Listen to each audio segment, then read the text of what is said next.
At sa paglagay po natin sa tahimik, ay damihin po natin, namnamin po natin ang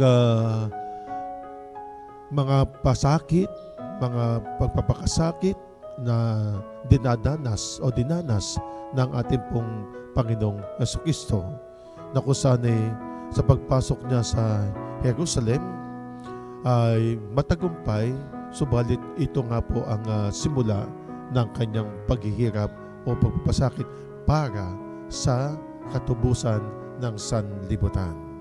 Mga kapatid, ang magnanakaw ay meron din po pagkakataon na siya po ay magbago. Ano po? Ginamit lamang siya ng ating Panginoong Diyos upang matupad. Ano po? Upang matupad at masunod ang ang kaligtasan. Ang plano ng Diyos para sa kaligtasan ng sanlibutan.